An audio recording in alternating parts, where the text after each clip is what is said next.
चाहिँ खेल्दैछन् हैन म चाहिँ यसरी हेर्दै भिडियो बनाउँदैछु बिजोक छ गाइज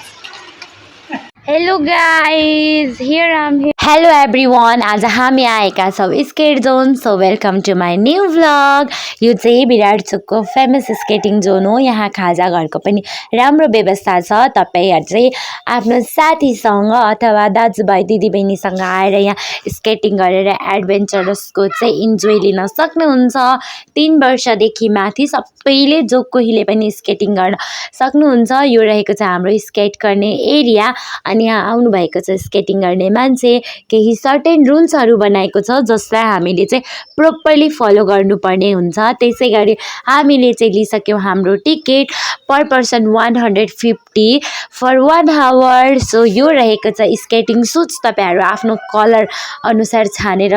लगाउन सक्नुहुन्छ अनि यता हाम्रो स्केटिङ जोन अब हामी जाँदै छौं स्केटिङ गर्न हैन सबैले गर्दैछ मलाई पनि गरौँ भयो तपाईहरुले स्केटिङ गर्न मन लागेछ भने तपाईहरु पनि आउन सक्नुहुन्छ विराट स्केटिङ जोन प्रत्येक घण्टा प्रति घण्टाको 150 मात्रै अनि रमाइलो गरेर आफ्नो दिनचर्या बिताउन सक्नुहुन्छ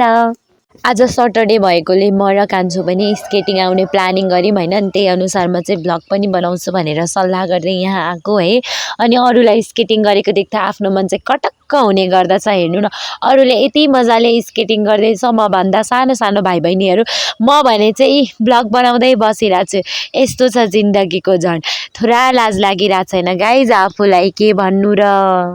बेबीले थोरै हेल्प त गर्दै हुनुहुन्छ मलाई तर निकै गाह्रो भयो के आफूलाई चाहिँ कन्ट्रोलै गर्न सकिन हैन यति धेरै अब्बल भए पनि एकचोटी चाहिँ लाइफमा तपाईहरु पनि स्केटिङ गर्न आउनु हैन तपाईहरु जति नै स्ट्रङ एकदम मेन्टली हेल्दी हुनुहुन्छ भने पनि स्केटिङमा चाहिँ who are you and what are you doing भनेर मज्जाले थाहा पाइन्छ क्या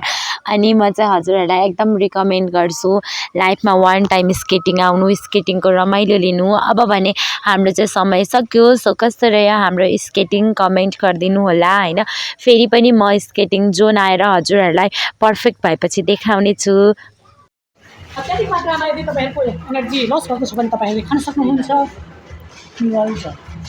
आफ्टर स्केटिङ हामी चाहिँ गयौं पूर्वको मुटु सुन्दर नगरी बेलबारी जुन चाहिँ महेन्द्र राजमार्गसँगै जोडिएर रहेको एउटा राम्रो घुम्ने ठाउँ छ हरियाली पार्क एकदम वातावरण मैत्री जंगलको बीचमा रहेको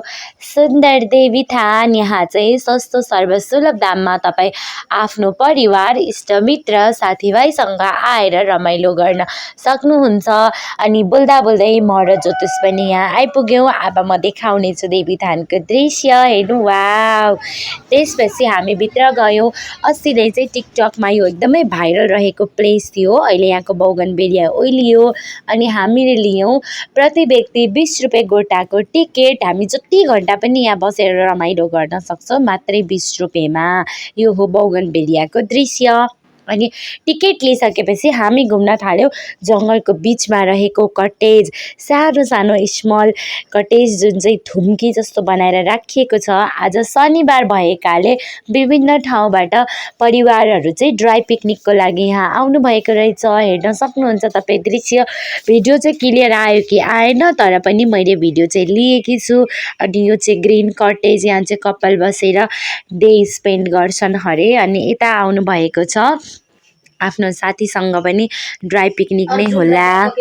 अनि यता देख्न सक्नुहुन्छ चिल्ड्रेन पार्क यहाँ चाहिँ यो बालमैत्री चिल्ड्रेन पार्क हो यहाँ तपाई आफ्नो केटाकेटीलाई ल्याएर रमाइलो गराउनु अब हामी भने जाँदै छौं ट्री हाउस यो चाहिँ एउटा रुखको बीचमा बनाइएको हाउस हो काठ र फलामबाट अनि यो ट्री हाउसको दक्षिणतर्फ महेन्द्र राजमार्ग पूर्वतर्फ चिल्ड्रेन पार्क अनि बीचमा रहे कस्तो लाग्यो हजुरहरुलाई हाम्रो ब्लग कमेन्ट सेक्सनमा गएर कमेन्ट गर्न नबिर्सिनु होला and don't forget to subscribe our channel हामी फेरि पनि अनदर ब्लगमा नयाँ कन्टेन्ट लिएर प्रेजेन्ट हुनेछौं तबसम्मको लागि bye bye guys take care our YouTube channel the happy family Tharu boys